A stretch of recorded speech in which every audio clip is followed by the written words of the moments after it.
Olá, amigos e amigas, boa tarde. Oi, gente, boa tarde. Um homem morreu vítima de um atropelamento na rodovia do Contorno. Esse acidente aconteceu agora há pouco e a nossa repórter Vanusa Santana está no local ao vivo. Boa tarde para você, Vanusa. Olá, muito boa tarde a vocês do estúdio, boa tarde ao pessoal de casa. Eu falo ao vivo aqui da BR-101, na altura mais conhecida como a rodovia do Contorno. A gente está no quilômetro 288, onde por volta de 11 horas da manhã, um homem foi atropelado por um caminhão. Ele não resistiu aos ferimentos e morreu aqui no local. Por conta desse atropelamento, olha como é que está o trânsito. Está funcionando em meia pista, está um congestionamento danado. Esse acidente aconteceu no sentido Serra-Cariacica. O motorista do caminhão contou para a Polícia Rodoviária Federal de que ele seguia, saía lá da Serra em sentido a Cariacica, justamente no intuito aí de ir para Cariacica. Chegou nesse quilômetro aqui, que é o 288, ele acabou vendo que um homem invadiu a pista ali do nada, acabou entrando na frente do caminhão, não houve tempo para que ele pudesse brecar, frear o caminhão. O caminhão, vamos pedir ao Cinega para mostrar para vocês aí, ó, é esse aí que está parado aí do lado direito da pista, né? O motorista está lá dentro, está bem abalado, é claro. Esse rapaz, ele tem entre 40 e 50 anos, ele está sem documentos, segundo a Polícia Rodoviária Federal. Ele veste uma bermuda de cor verde e uma camisa de time do Flamengo, né? Como ele está sem documentos, a polícia ainda não sabe a identidade dele, não sabe,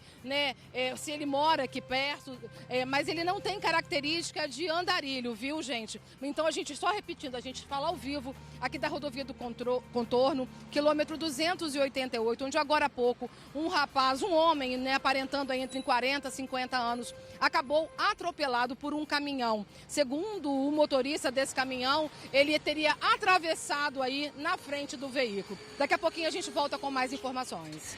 Valeu, Vanusa. Gente, o major envolvido em uma briga com um soldado após saírem de uma boate em Vitória foi solto pela justiça. Manuela Machado vem acompanhando esse caso desde o fim de semana e tem mais informações. Manu.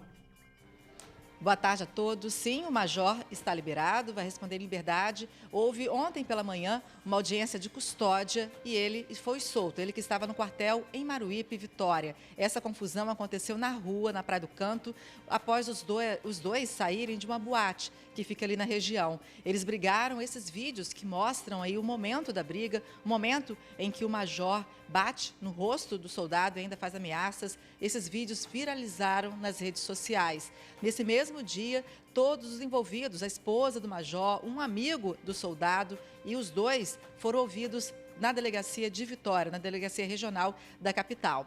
E depois o major foi encaminhado ao quartel de Maruípe e o soldado também chegou aí ao hospital de urgência e emergência devido aos ferimentos que teve no rosto. Daqui a pouquinho eu volto com mais detalhes desse caso. Combinado, Manuela. Até mais, minha amiga. Vítima escapa de ser assaltada e reage a assalto perseguindo e matando o ladrão. Não é essa imagem que você está vendo agora, a gente está falando de outro caso. É um crime que aconteceu em Jacaraípe, na Serra, na varanda de uma pizzaria que já está fechada. Quer dizer, reação à criminalidade que acabou aí com essa tragédia. Daqui a pouquinho a gente vai dar os detalhes dessa história. Agora sim, gente, coloca essa imagem porque o motorista de um aplicativo teve o carro roubado e destruído durante a perseguição. Suzy Faria, imagem impressionante, hein, minha amiga? Olá, George, Bruno e amigos do TN. Exatamente, que imagem é essa? Agora, depois de toda essa pancada, desse capotamento, acredita que os dois ladrões que estavam dentro do carro saíram sem nenhum arranhão? Um tem 16, o outro tem 18 anos. A vítima, um motorista de aplicativo de 27. O drama que ele passou, inclusive de ter uma arma apontada para a boca dele, você vai saber daqui a pouco. Eu te conto tudo em detalhes durante o nosso TN1. George, Bruna. Impressionante a imagem desse acidente. Valeu, Suzy. Confusão durante o jogo do Atlético Mineiro e Cruzeiro. Um grupo de torcedores do Atlético, gente, agrediu clientes de um bar em Jacaraípe, na Serra. Eles espancaram um rapaz, jogaram rojões e usaram um taco de sinuca durante esse ataque aí. Brutalidade sem tamanho, não combina nada com esporte, não combina nada com futebol. Daqui a pouquinho a gente vai ver repercussão desse caso. E teve encomenda criminosa. Uma mulher foi presa ao receber maconha pelos Correios. Luciano Rosetti, cadê você que traz essa informação pra gente?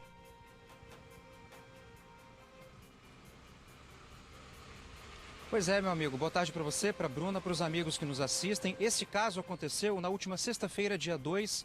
O setor de segurança dos Correios, desconfiou de uma mercadoria, de uma caixa e chamou a Polícia Federal, que por meio do grupamento de cães acabou descobrindo que dentro daquela caixa havia 10 quilos de maconha. Uma jovem de 20 anos foi presa quando estava recebendo essa encomenda, por assim dizer, Daqui a pouquinho eu volto com os detalhes. Tá certo, Lu. Até mais. Gente, um homem foi eletrocutado em Guarapari. A imagem é impressionante. Olha só, ele está subindo no poste no bairro São Gabriel. Lá de cima ele tenta andar. E olha só o que vai acontecer na sequência. Nossa, ele esbarra na rede, leva aí uma forte descarga elétrica e cai no meio da rua. Daqui a pouquinho os detalhes, porque esse homem chegou a ser socorrido com vida, tá? Ele não morreu ainda não. A gente já vai trazer essas informações dessas imagens impressionantes de Guarapari. Agora, 12h, 6 minutos, não sai daí não, que o TN1 já volta.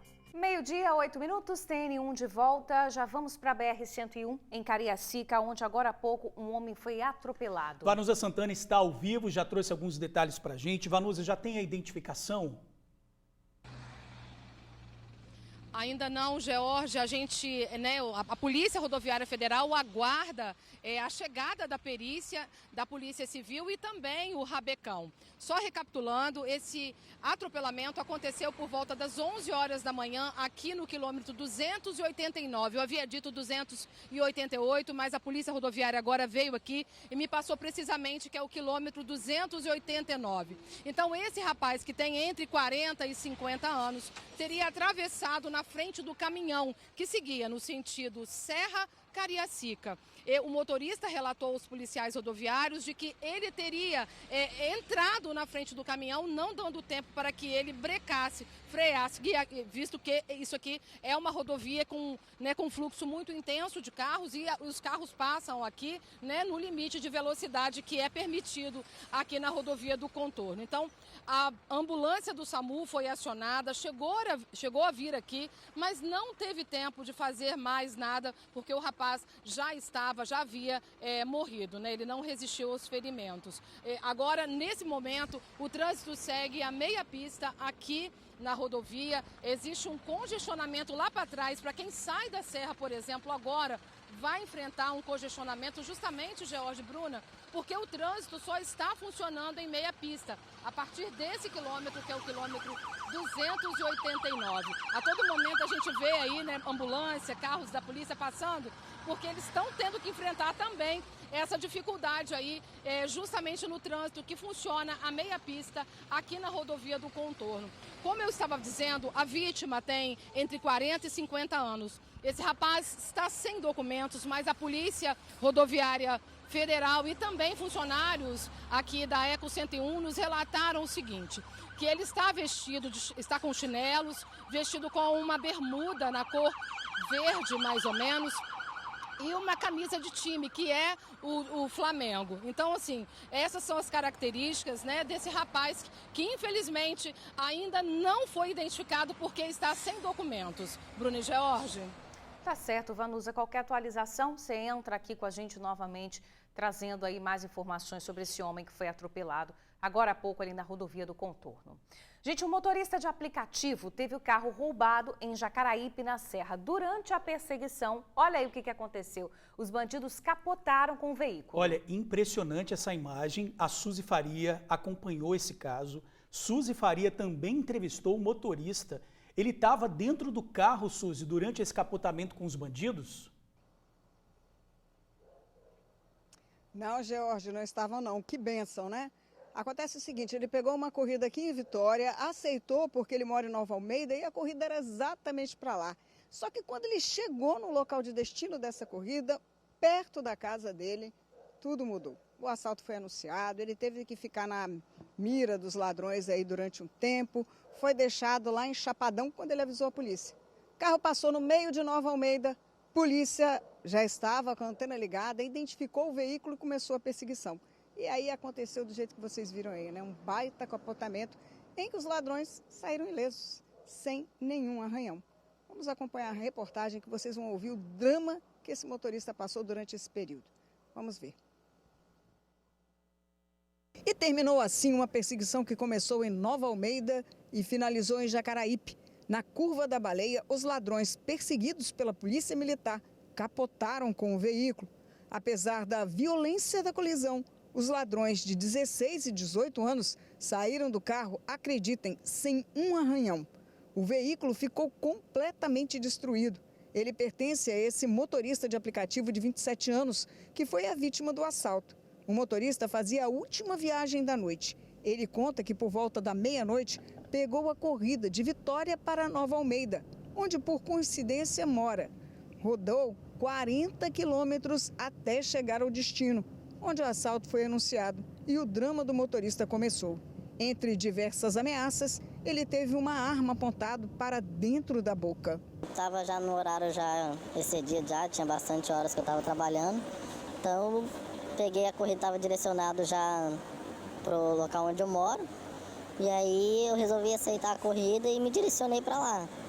E até então a corrida estava no nome de uma mulher, e aí ela comunicou no chat do aplicativo que seria o primo dela que iria embarcar. E não falou nada demais, eu me direcionei até o local. Eles entraram no carro normal, deram boa noite, 2 pessoas, 2 rapazes. Assim que os policiais foram avisados, acabaram visualizando o veículo passando no centro de Nova Almeida. Aí começou uma perseguição que duraria cerca de 20 quilômetros. Terminaria aqui em Jacaraípe, na Curva da Baleia, onde vocês viram um adolescente perder o controle do carro e acabou capotando e destruindo por completo esse muro aí. Essa fisioterapeuta mora próximo e foi acordada pelo barulho do impacto. Era 1h30 da madrugada. Eu ouvi a maior barulheira, eu falei assim, aconteceu alguma coisa muito grave, né? Pensei logo no acidente, por causa do radar aqui. E aí eu levantei assustada e procurando meu irmão, batendo na porta, chamando meu padrasto. Gente, aconteceu alguma coisa, bateram no muro e chamando meu irmão, foi assim, eu fiquei até nervosa. Os ladrões saíram dessa colisão inteiros, como eu já disse, sem um arranhão. Detidos pela polícia, foram encaminhados para a Delegacia Regional da Serra, onde estão sendo ouvidos. Agora resta saber quem vai pagar o prejuízo. Afinal, não ficou pedra sobre pedra e o muro de 6 metros veio ao chão. O motorista de aplicativo agora vai repensar o trabalho que já exerce há cerca de 2 anos. A única coisa que passava pela minha cabeça eram os meus 2 filhos. Foi coisa que eu repeti várias vezes para eles, era que eu só queria ir embora. Tenho um filho de 2 anos e uma menina de 1 ano. Então a única coisa que eu queria era voltar para casa. Jorge Bruno, o motorista, contou ainda que por algum tempo ele acabou em poder aí dos assaltantes e teve toda a vida financeira dele revistada dentro do aplicativo ali de banco. Tudo que ele tinha tentaram levar, inclusive ele estava sem sapatos, viu? O sapato ficou dentro do carro, o que teve perda total. Mas pode ficar tranquilo, o carro tem seguro e ele vai recuperar esse bem, quem sabe conseguir trabalhar de outra forma ou até mesmo como motorista de aplicativo. Quanto aos 2, ainda estavam prestando depoimento quando eu saí lá na Delegacia Regional da Serra. Jorge, Bruna. Nossa, ainda bem que ele não estava dentro desse veículo. Hein? Pois é, e os 2 saíram sem nenhum arranhão, os 2 bandidos. Ainda bem que a polícia conseguiu fazer o cerco ali e levou os 2 suspeitos para a delegacia. Valeu, Suzy. Obrigada pelas informações, minha amiga. Até mais. Olha, mais um acusado está preso pelo assassinato de Fernando Cabeção. Com o suspeito de 26 anos, a guarda de Vila Velha apreendeu essa pistola com mira a laser. Os agentes chegaram até ele por meio de denúncia anônima. A equipe conseguiu interceptar o carro onde ele estava e durante a abordagem, o jovem apresentou um documento falso, mas logo foi descoberto. Fernando Cabeção, morto há 3 anos, foi condenado como um dos intermediários do assassinato do juiz Alexandre Martins de Castro Filho em 2003. O juiz investigava as ações do crime organizado no estado. O jovem foi autuado por porte ilegal de arma de fogo, falsa identidade, uso de documento falso e posse de drogas para consumo próprio e foi encaminhado ao presídio. Outras 3 pessoas já foram presas pelo homicídio de Fernando Cabeção. Olha, gente, o grupo de torcedores do Atlético Mineiro agrediu clientes de um bar em Jacaraípe, na Serra, clientes que torciam pelo Cruzeiro. Pois é, Bruna, eles espancaram um rapaz, jogaram rojões e usaram um taco de sinuca durante o ataque. O clima dos torcedores do Cruzeiro era de festa.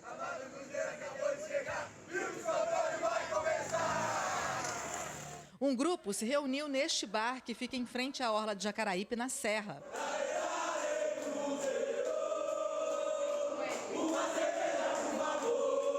Eles acompanhavam pela TV o jogo entre o Atlético Mineiro e o Cruzeiro. O Atlético venceu por 1-0, mas a rivalidade foi além do campo. Um grupo de torcedores do Atlético Mineiro parou em frente ao bar. Segundo testemunhas, eles jogaram rojões no local, xingaram e começaram a bater em algumas pessoas. Este cliente ficou indignado com a cena. É uma coisa realmente que passível de pena e que não ocorra novamente. Segundo o dono do bar, primeiro, esse pequeno grupo de torcida organizada provocou pelas redes sociais. Antes de chegarem aqui, eles também provocaram um outro bar, com xingamentos. Mas aqui a situação foi mais grave. Soltaram vários rojões na frente do estabelecimento. Aqui nesse canto tinha uma mesa com uma mulher grávida sentada. Por pouco, ela não foi atingida. E no local havia crianças, idosos. Houve correria e pânico. Os agressores quebraram a porta de vidro. Cacos ainda estavam espalhados no chão, junto com pedaços de plástico das cadeiras. Um dos suspeitos chegou a usar esse taco para espancar um torcedor que ficou gravemente ferido. Bateram bastante nos torcedores do Cruzeiro, tá? Inclusive com tacos de sinuca, que a gente tem sinuca dentro do local, tá? E fizeram ponta no taco de sinuca para agredir os torcedores do Cruzeiro, tá? Os torcedores do Cruzeiro estavam desde cedo aqui e não tiveram nenhum manifesto de violência.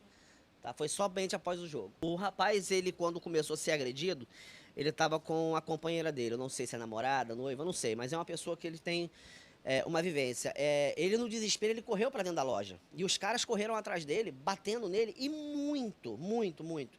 Portanto, que nossa cozinha ficou cheia de sangue do pobre rapaz. Mas ele ficou bem. Ele ficou bem, foram escoriações e tudo mais. Foi para o hospital, a gente teve notícia dele, parece que ele está legal, ele não sofreu danos maiores, mas poderia ter sido muito pior. O funcionário conta ainda que na hora do jogo estavam no local umas 120 pessoas.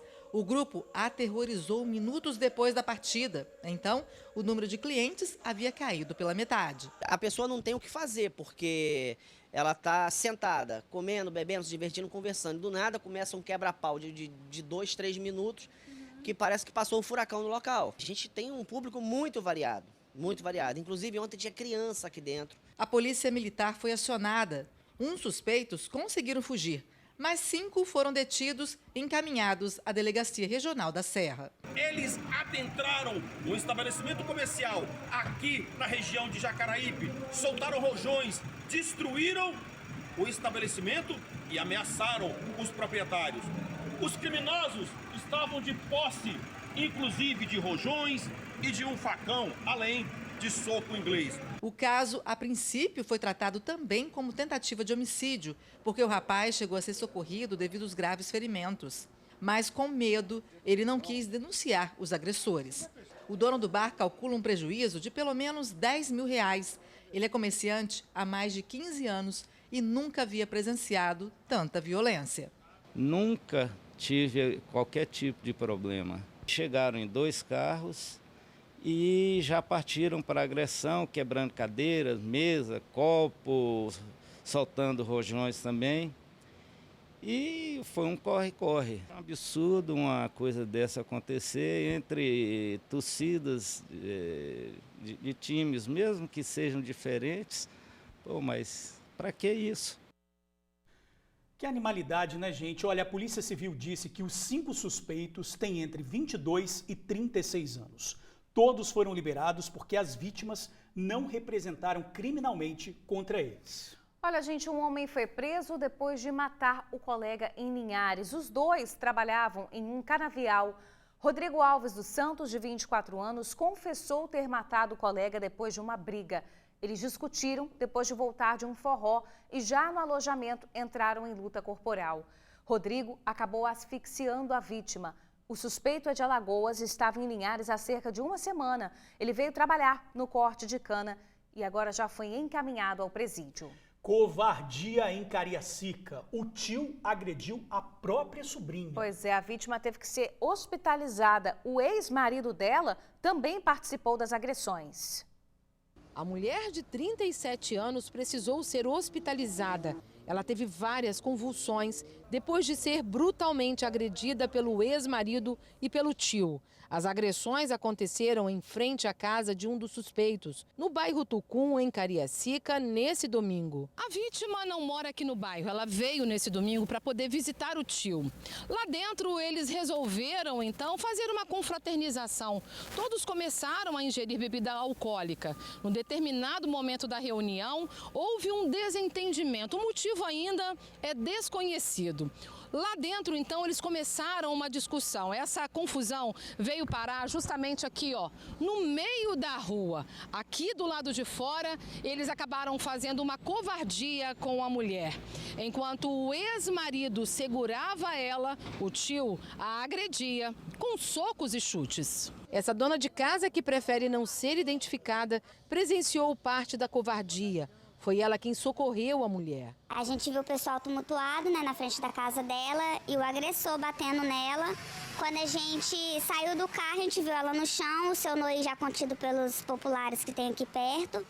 E só botamos ela dentro do carro e socorremos ela. Populares que também presenciaram a confusão se revoltaram. Os dois suspeitos foram agredidos. Na hora que a gente chegou, eles já estavam parando porque os populares interviram, né? Mas ele estava dando bastante soco nela, portanto que na hora que ele teve a hora que ele torceu a mão dela, né? Aí foi a hora que os rapazes chegou. A polícia militar foi chamada e o tio agressor acabou preso. Noir José de Souza, de 51 anos, foi detido e levado para o plantão especializado da mulher em Vitória. Um fato chamou a atenção durante toda a confusão. A esposa de Noir teria falado que a sobrinha merecia apanhar. A afirmação revoltou muita gente. A mulher dele estava lá no caso, não prestou socorro. Ela via a cena e falava para deixar, que era para deixar, que ela merecia apanhar. A mulher torcendo para agredir a outra, gente. Tudo em família ali, né? Ô Vanusa, esses agressores foram autuados? Pois é, o Noir, esse que aparece aí, né, apareceu nas imagens, né? Ele acabou preso e foi autuado por lesão corporal. Mas o ex-marido dela, o covarde que segurava ela enquanto o tio batia, assim que ele viu que os populares se revoltaram contra eles, ele deu um jeito de fugir lá da região, lá de Tucum, onde eles estavam ali no meio da rua. Ele não foi encontrado ainda, mas o Noir foi sim preso, como vocês viram na reportagem, autuado por lesão corporal, e na manhã de hoje ele já seguiu para o centro de triagem de Viana. Viu, George, Bruna? Então, quem tiver alguma informação também sobre o ex-marido e dessa mulher que contribuiu, que ajudou nas agressões, pode ligar para o Disque Denúncia 181, que ele está sendo procurado, viu? Obrigada aí, Vanusa, pelas informações. Agora a gente fala do flagrante de furtos de fios em plena luz do dia em Vila Velha. Cerca de 100 quilos de cobre foram apreendidos. Os 4 suspeitos foram presos em flagrante. Eles estavam furtando os fios de cobre da rede elétrica subterrâneo na rua Cabo Ailson Simões, no centro de Vila Velha. Aproximadamente 100 quilos de cobre foram apreendidos. A Guarda Municipal de Vila Velha fazia um patrulhamento de rotina quando viu o furto. Nós avistamos que já tinha um rolo de fio, já que eles já tinham cortado e já tinham espichado mais ou menos 20 metros de fio em cabos, não é fio fino, são cabos grossos desses fios, e já iam ser preparados para fazer o corte e fazer o furto desses fios. Os suspeitos foram encaminhados à Delegacia Regional de Vila Velha. Segundo a Guarda Municipal, no momento do flagrante, os suspeitos ficaram em silêncio. E quando eles puxaram a ficha, descobriram que um é de São Mateus, o outro de Cariacica e 2 aqui do município de Vila Velha. E os 4 já têm passagem pela Justiça por furto, roubo e tráfico de drogas. Um prejuízo imenso para toda a população vilavelense. Eles estão causando muito prejuízo. Esse morador, que prefere não ser identificado, disse que os furtos são frequentes. Muitos moradores em situação de rua vivem na praça do centro de Vila Velha. Este prédio, que foi fechado, é constantemente invadido por eles. Janelas e vários objetos da estrutura já foram furtados. E nós estamos sendo vítima de pessoas que vêm acabando com tudo, arrebentando tudo aqui a cada dia. E o que acontece? Nos prejudica como vizinho. Os 4 suspeitos foram autuados em flagrante por furto e encaminhados para o presídio. Agora eu vou pedir para a gente já ir botando aí na tela uma imagem impressionante. Olha isso, chocou, né, os capixabas aí no fim de semana. A gente está vendo esse homem já em cima do poste e não deu outra, tá, gente? Ele foi eletrocutado, olha aí o momento em que ele é eletrocutado e cai de uma altura de cerca de 5 metros. De acordo com testemunhas, gente, esse homem estaria alcoolizado, subiu no poste ali no bairro São Gabriel, que fica em Guarapari. Ele estava descontrolado, escalou a estrutura, ficando bem pertinho ali da fiação elétrica. Lá em cima, ele teria começado a falar coisas sem sentidos, até que a gente percebe ali que ele esbarra na rede, leva uma forte descarga elétrica e cai no meio da rua. Uma cena assustadora.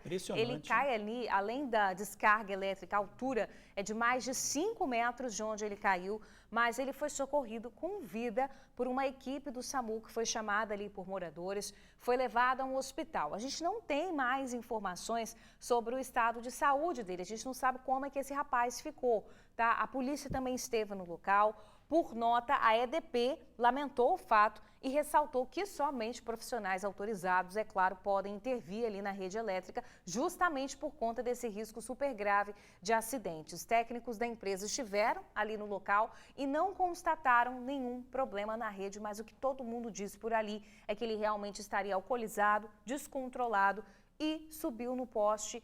Ninguém pôde fazer nada para intervir. A gente está correndo atrás para tentar atualizar, porque realmente, né, além do choque, uma queda dessa altura, você cair de qualquer jeito. 5 metros. Vamos continuar com esse caso, né, gente? É isso aí. E olha, deixou o hospital a jovem que ficou 36 horas, a Maria Cristina, estamos vendo a imagem dela aí, ficou 36 horas dentro de um buraco em Cachoeiro de Itapemirim. A gente vem acompanhando esse caso nas últimas semanas. Ela caiu dentro do buraco, uma fresta, na verdade, de 10 metros a 80 metros da casa dela. Um milagre. Um milagre. Ficou desaparecida, todo mundo correndo atrás e ela estava ali perto. Verdade. Luciano Rossetti, uma ótima notícia pra gente, hein?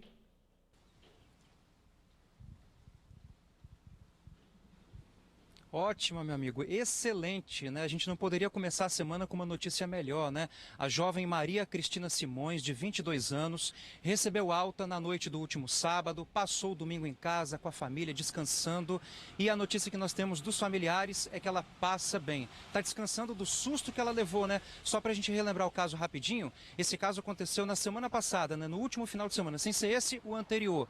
Na sexta-feira, dia 26 de maio, ela saiu de casa por volta de 9 da noite e caiu, sabe-se lá como, num barranco, num buraco, né, de 10 metros de profundidade. Ela ficou 36 horas presa na mesma posição. A gente está relembrando esse caso por meio das imagens também, né?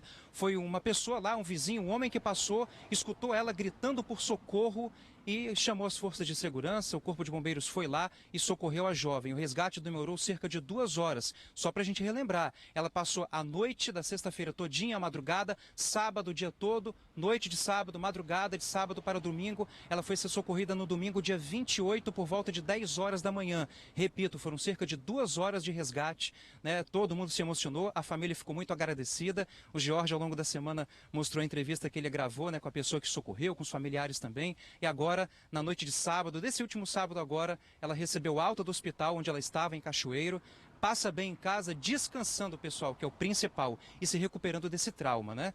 Nossas melhoras aqui para Maria Cristina Simões, de 22 anos. Um abraço, gente. Tá bem, ela quer voltar lá ao curso de gastronomia. Verdade. Vamos ao restaurante da Maria. Agora, o Luciano lembrou bem, o Marcelo Cance, né, que foi com quem a gente conversou durante a semana. Isso. Ele disse, gente, que ele estava lá no domingo, ele foi para a academia, mas ele passava pelo local sempre de carro. E naquele dia, exatamente, ele foi a pé. Estava com 3 amigos ali em volta e ouviu alguma coisa que parecia um pedido de socorro.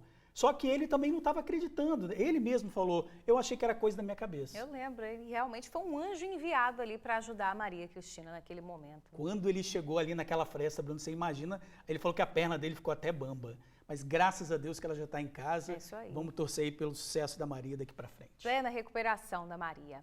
Olha só, agora a gente muda um pouquinho de assunto para falar do major que está envolvido em uma briga com um soldado depois de saírem de uma boate em Vitória. Ele foi solto pela justiça. O que você achou disso, hein, gente? As imagens repercutiram nas redes sociais.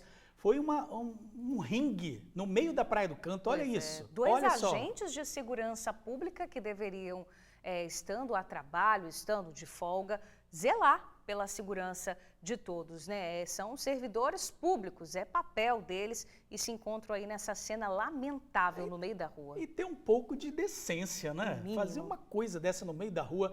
Manuela Machado, essa pancadaria envolvendo os policiais militares, você vem acompanhando desde sábado também. Como é que está essa situação? Ele foi liberado pela justiça, né? O major que aparece agredindo aí o soldado.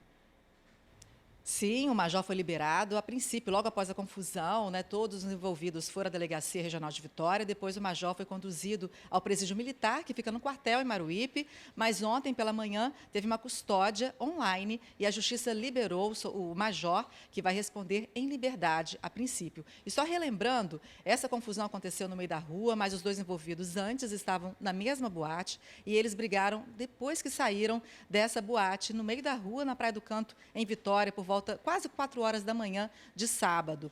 De acordo com testemunhas, logo depois dessa confusão, durante essa confusão, a Polícia Militar foi acionada, todos os envolvidos levados até a delegacia, o major junto com a esposa, o soldado que estava machucado antes foi encaminhado ao hospital de urgência e emergência para atendimento médico, né, já que ele estava machucado, principalmente no rosto. E, de acordo com testemunhas, o major saiu da delegacia nesse momento, foi até o hospital. O major, que também é formado em medicina, é médico psiquiatra. Então, ele entrou no hospital, tentou rasgar o prontuário e ali ele fez novas ameaças ao soldado. Isso de acordo com testemunhas. Depois, ele foi conduzido novamente à delegacia, junto com a esposa, e os dois prestaram depoimento. O soldado foi atendido e também, ainda machucado, ele voltou e foi até a delegacia também para ser ouvido pela Polícia Civil. Vamos acompanhar os detalhes desse caso na reportagem. O major da Polícia Militar, Marcos Vinícius Matos Gandini, de 45 anos, saiu do quartel em Maruípe na tarde deste domingo. Ele foi solto pela Justiça após uma audiência de custódia realizada de forma online. Na madrugada do último sábado, o major se envolveu em uma briga com um soldado da PM. Os dois estavam de folga e tinham saído de uma boate na Praia do Canto, em Vitória. Vídeos gravados mostram quando o soldado está no chão, com a cabeça machucada, e recebe vários socos do major, que ainda o ameaça. Se você for polícia, você vai morrer. Você apontou a arma pro meu marido que eu vi. Eu vi! O homem de camisa verde que aparece nas imagens é um instrutor de tiros e amigo do soldado. Ele consegue pegar uma das armas. Mais uma vez, o major ameaça. Eu sou major da polícia. Todos os envolvidos foram encaminhados à Delegacia Regional de Vitória. O soldado foi depois de ser atendido no Hospital de Urgência e Emergência. A esposa do major também foi ouvida. O militar acusa o soldado de assediar a mulher dele dentro da boate. Já a vítima diz que o casal estava discutindo e tentou amenizar a situação. E o major não gostou. De acordo com a Polícia Civil, após a briga, o major foi autuado por 4 crimes: lesão corporal, ameaça, desobediência e desacato ao funcionário público. Ele foi levado primeiro à delegacia, prestou depoimento e depois foi encaminhado ao hospital e aqui ao quartel de Maruípe. O major deve responder em liberdade, mas está proibido de sair da Grande Vitória sem autorização da Justiça, também de comparecer a todos os atos do processo, devendo manter endereço atualizado. Está proibido de frequentar bares, boates e o local onde aconteceu os fatos. Também está proibido de manter qualquer tipo de contato ou aproximação com as vítimas. Nós tentamos conversar com o major e também com o soldado. O major disse que, por enquanto, ele, através do advogado dele, que, por enquanto, ele prefere não se posicionar, prefere não comentar nada sobre o caso. O soldado também, de acordo com o advogado, está muito abalado e prefere não comentar sobre o ocorrido. Mas, de acordo com testemunhas, o major alega que o soldado teria assediado a esposa dele, já o soldado alega que o casal estava brigando e ele tentou defender a esposa do major e o militar não teria gostado. Então, essas são o que dizem, né, as testemunhas. E a Polícia Militar disse, através de nota, que o major realmente foi conduzido, primeiro, né, autuado, conduzido ao presídio militar do quartel, foi liberado após a custódia que aconteceu, a Justiça liberou ele, que vai responder em liberdade, e a polícia informa ainda que será instaurado um inquérito policial militar para apurar as condutas de responsabilidades dos militares envolvidos no evento. Eu volto com vocês. Eu conto ou você conta que isso é no mínimo feio? Olha... No mínimo feio. Não, vergonhoso. Agora, ô Manu, vergonha. É uma curiosidade, você apurou também que parece que o militar, o major, ele estava querendo fazer a própria ocorrência, não foi isso? Isso, segundo também testemunhas, isso a gente não tem a informação, a confirmação da polícia. Mas ali é uma ocorrência que envolveu muitas pessoas, né? Vários amigos estavam presentes, tanto do major quanto do soldado. E segundo um amigo que estava ali perto, esse amigo percebeu que o major estava escrevendo a própria ocorrência do fato. Tanto que na ocorrência não dizia o nome dos acusados, do caso, né, do major e também da esposa dele. Mas tudo isso vai ser investigado e, com certeza, nós vamos acompanhar. O major faz tudo, ele quer fazer a própria ocorrência, ele quer ir no hospital pegar o laudo, ele dá soco. Vamos ver como é que isso vai se desenrolar, vamos continuar acompanhando. Esses dois aí, ó, que estão se estapeando na rua, são agentes de segurança pública do Estado do Espírito Santo e deveriam proteger a nossa população. Manuela Machado, obrigada aí, minha amiga, pelas informações. Gente, na Serra, um adolescente de 17 anos reagiu a uma suposta tentativa de assalto e matou o suspeito a facadas. Pois é, ele se apresentou à polícia como autor do crime. Suzy Faria já está aqui com os detalhes. Suzy, minha amiga, mais uma para você, hein? Pois é, Jorge, você já viu uma coisa dessa? Em tantos anos que eu faço aí reportagens sobre essa área policial, nunca vi o autor de um crime se apresentar logo depois de ter cometido um assassinato e dizer, olha, fui eu, estou aqui, quero me entregar. E ainda no local do próprio crime. Isso daí realmente foge um pouco dos ditos policiais. Mas aconteceu e foi na Serra. E o adolescente de 17 anos, que já tem passagens pelo tráfico aí, ele disse que esse rapaz que ele matou tentou assaltar ele. Não conseguiu, foi embora, mas ele acabou perseguindo o suposto ladrão e deu fim à vida dele dessa maneira. Só parou porque alguém disse, para, ele já está morto.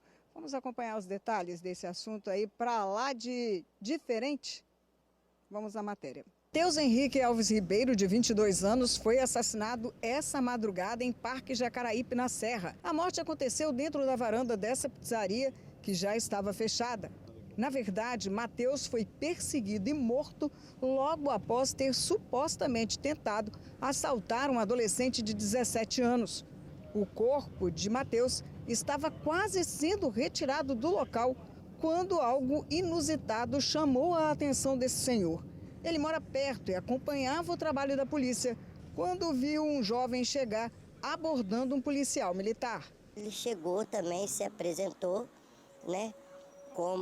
Se apresentou à polícia, de mão para trás, a polícia algemando ele, falou que tinha sido ele o executor da vítima. Pois é, a frieza desse adolescente de 17 anos espanta, viu? Ele, inclusive, quando estava comentando o que fez, como vocês viram aí, chegou a mostrar para os policiais que estavam com a mão e com o braço sujo de sangue e que seria do suposto ladrão. Contou que fez isso porque a pessoa que ele matou tentou assaltá-lo pouco antes, mas ele percebeu que a arma era falsa, por isso reagiu.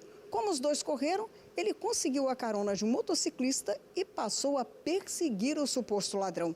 Encontrou com ele aqui e só parou de esfaquear o homem porque o motociclista pediu, alertando para o adolescente que o homem já estava morto. A vítima, inclusive, faz 22 anos hoje. O corpo foi levado para o DML e o adolescente para prestar depoimento na Delegacia Regional da Serra. Antes, ele ainda levou a polícia militar aonde estava a faca usada por ele no crime. para o motivo de ter se entregado, o adolescente teria comentado em depoimento que queria pagar logo pelo crime que fez. Ele já tinha sido apreendido pela polícia em abril com drogas na mesma região de Jacaraípe. Pois é, esse adolescente de 17 anos apreendido foi autuado no crime análogo ao homicídio e aí vai responder aí por essa situação, né? Vai a julgamento, evidentemente. E agora é o inusitado, né, George? Como que alguém que comete um homicídio logo depois se arrepende e fala, não, vou cumprir por esse crime, não vou nem esperar a investigação para chegar até a mim. Se apresenta tranquilamente. Essa frieza que ele apresentou, inclusive, chamou a atenção lá dentro da Delegacia Regional da Serra, por aquilo que ele já falou, né, confessou, sem um mínimo remorso. Pois é, e a vítima, o Matheus, faz 22 anos exatamente hoje. Agora, se você me permite, Jorge, eu quero voltar um comentário apenas a uma situação que você mostrou há pouco, você e a Bruna, sobre a questão dos torcedores do Cruzeiro, da Máfia Azul. Gente, eles estão aprontando, hein? Lembra que lá na rodovia do Café, no posto do Café, o prejuízo que eles deram? E agora, de novo, as autoridades têm que ficar de olho nesse pessoal, hein? Só vem para cá arrumar confusão. Jorge, Bruna. É verdade, segunda vez já em pouquíssimo tempo que a mesma torcida apronta e faz coisa grave aqui, né? Realmente tem que ficar de olho. Obrigada, Suzy, pelas informações. Valeu. Olha, armas, munições e carro roubado foram apreendidos na BR-101 em Viana. A Polícia Rodoviária Federal deu ordem de parada ao veículo, mas o motorista acelerou e foi perseguido. O carro entrou numa estrada de chão e 2 homens conseguiram fugir entrando numa mata. Estava escondida, também tinha uma espingarda escondida, mas não havia munição nessa espingarda. No veículo também foram encontrados um revólver, além de uma TV, chapéus e bonés de marca. Todo o material foi apreendido e encaminhado à delegacia. Uma mulher foi presa ao receber drogas pelos Correios. Cadê o Luciano Rosetti, que vai trazer essas informações para a gente? Ô, Luciano, foi durante uma operação aí da Polícia Federal, né, meu amigo?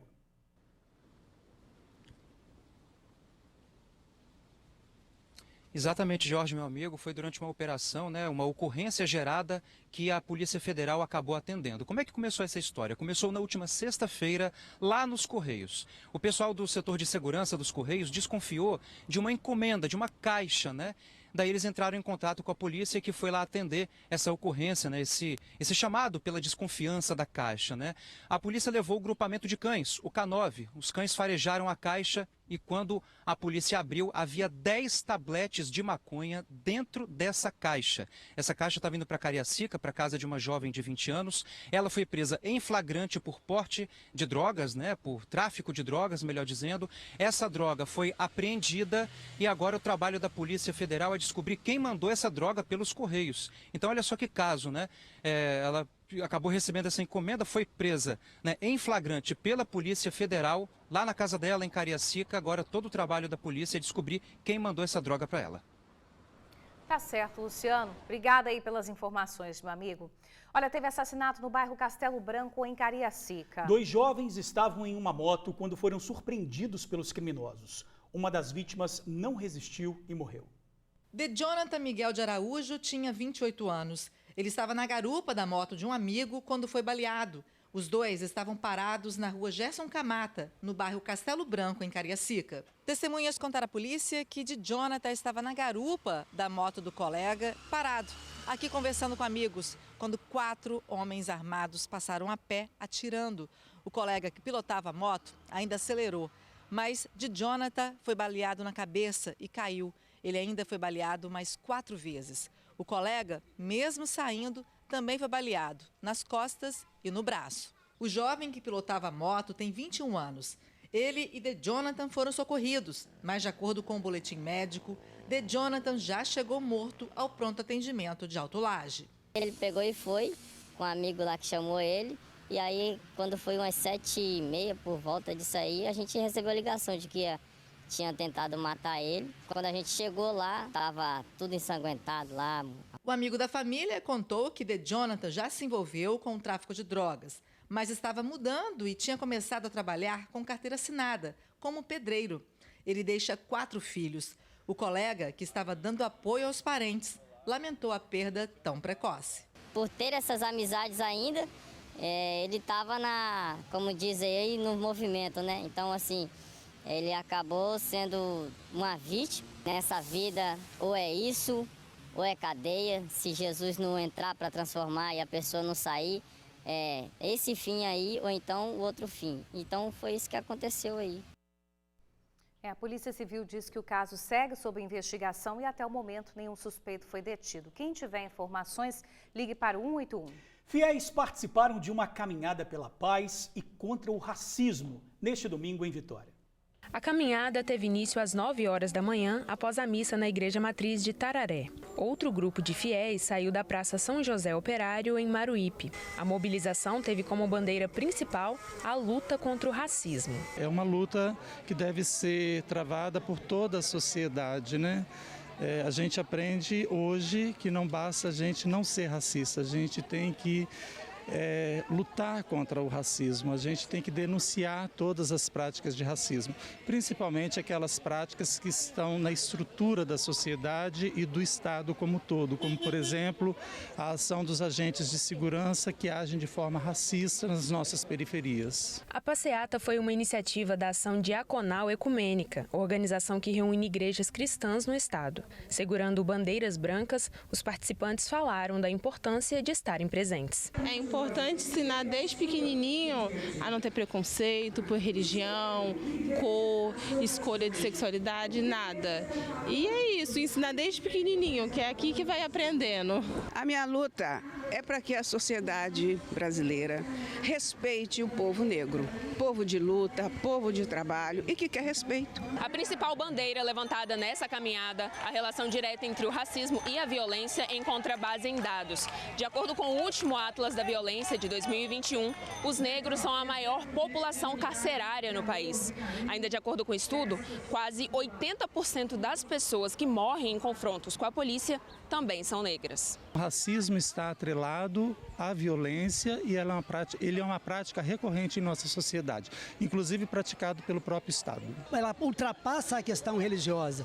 É um compromisso que nós temos de lutar para que todos sejam iguais e aí o racismo é uma das grandes barreiras que nos impedem dessa unidade. Muitas vezes também a nossa educação, ela nos compromete, porque nós vivemos num país imperialista, então acabamos tendo uma educação que seja também racista, né? A Guarda Municipal acompanhou a caminhada que durou cerca de meia hora. O trânsito não foi afetado. O encerramento aconteceu em frente à Igreja Presbiteriana Unida do Brasil de Maruípe, com uma celebração.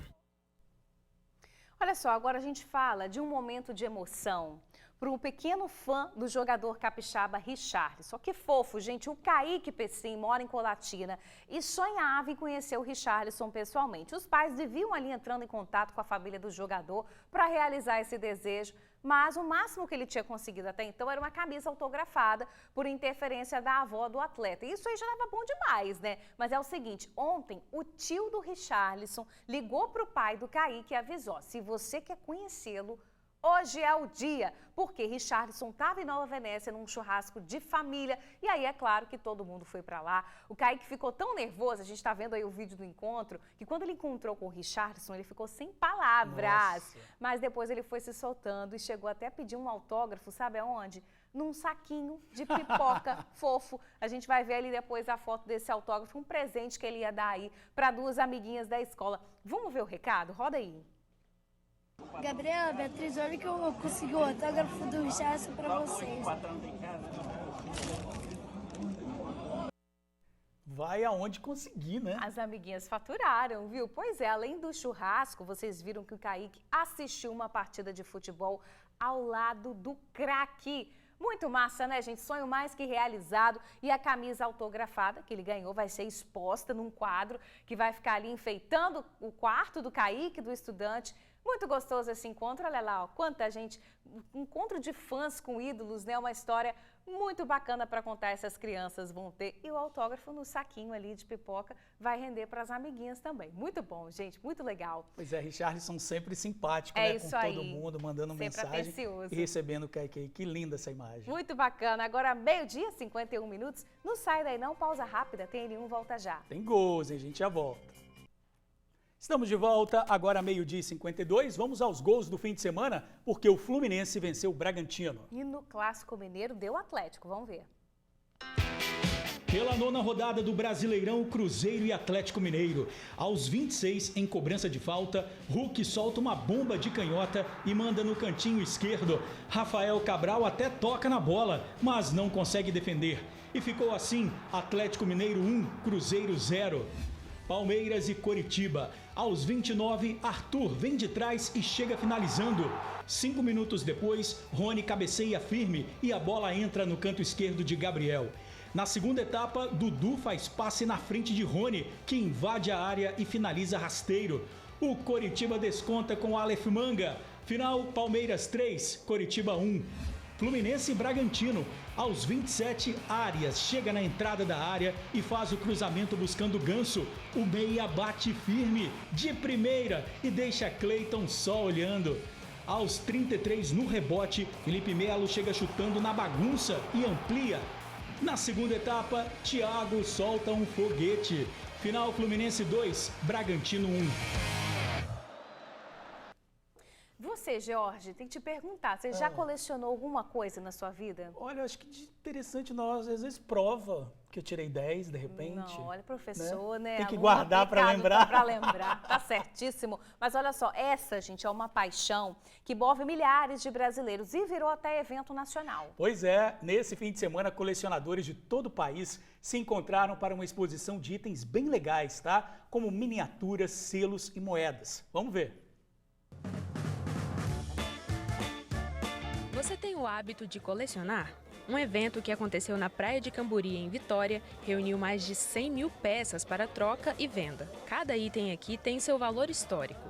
E quanto mais raro, mais caro. Eu tenho aqui em mãos uma moeda de 10 centavos, 1946 com sigla. Essa moeda é catalogada no catálogo Maldonado, no valor de R$30 mil. Com apenas 2 moedas existentes, e essas moedas estão comigo. Ah, e por falar em moeda rara, olha só essa história. Quantas pessoas você conhece que já estamparam uma moeda? Em 1988, o Banco Central pediu para que a Casa da Moeda fabricasse moedas comemorativas em homenagem ao centenário da abolição da escravatura. E o rapaz que está nessa moeda que você acabou de ver, está bem aqui do meu lado. A gente está tendo a oportunidade de conversar com uma moeda viva. É uma emoção muito grande ser homenageado, né? E fazer parte dessa história tão recente, né? Apesar dos 135 anos, né? Para nós é recente. E é um prazer imenso estar na história do Brasil. E hoje está sendo reconhecido na história. E poder, ainda em vida, estar divulgando a história da própria moeda. Então, né, costumamos falar, a moeda que conta história, a moeda viva. Além do Jorge, que era funcionário da Casa da Moeda à época, a série comemorativa que ficou conhecida como Trio Axé também estampou a figura de uma mãe e filha negras. Essa foi a 8ª edição do Encontro Nacional de Multicolecionadores. O evento reuniu 35 expositores de várias regiões do país. Teve gente que foi prestigiar e alimentar um pouco mais a paixão pela arte de colecionar, como o Nelson. Eu vim para prestigiar esse encontro, né? Ver coisas diferentes, né? Tudo que é coisa antiga, eu gosto. E para acompanhar, o som de uma boa e velha concertina.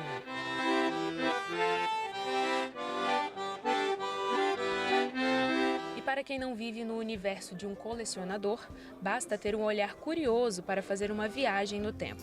A Daniele fez isso por meio dos cartões postais. É uma parte da história que a gente não faz nem ideia se a gente não visualizar, né? E o cartão postal, ele dá essa perspectiva para a gente. A fotografia congela um momento. E o cartão postal é a janela para o mundo, ele leva aquela imagem para o mundo inteiro. Seja para fonte de renda ou diversão, fato é que a arte de colecionar tem o poder de conservar o tempo e preservar histórias.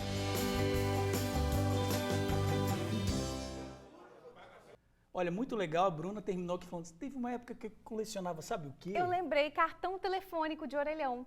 porque os cartões atrás, cada um vinha com uma artezinha diferente. Que legal. E a gente guardava um monte lá em casa. Verdade, mas agora eu tô lembrando. eu não tive cuidado com minha coleção, não sei onde tá mais, mas eu tinha um bocado. Mais. Pois é, quem sabe se eu tivesse aí até valeria alguma coisa, né? Mas é o apego ao valor, né? Muito bacana, gente. Vamos para a previsão do tempo, vamos saber como é que fica aí o tempo. Semana tá começando hoje. Olha como é que o dia tá lindo, o ar seco associado a um sistema de alta pressão diminui a nebulosidade e não há expectativa de chuva aqui no estado. Na Grande Vitória, poucas nuvens, quase nenhuma nuvem no céu agora nesse momento, vento moderado no litoral, temperatura mínima de 17 graus, máxima de 32 graus. Isso aí, dia ensolarado, segundona, começando com calor aqui na Grande Vitória.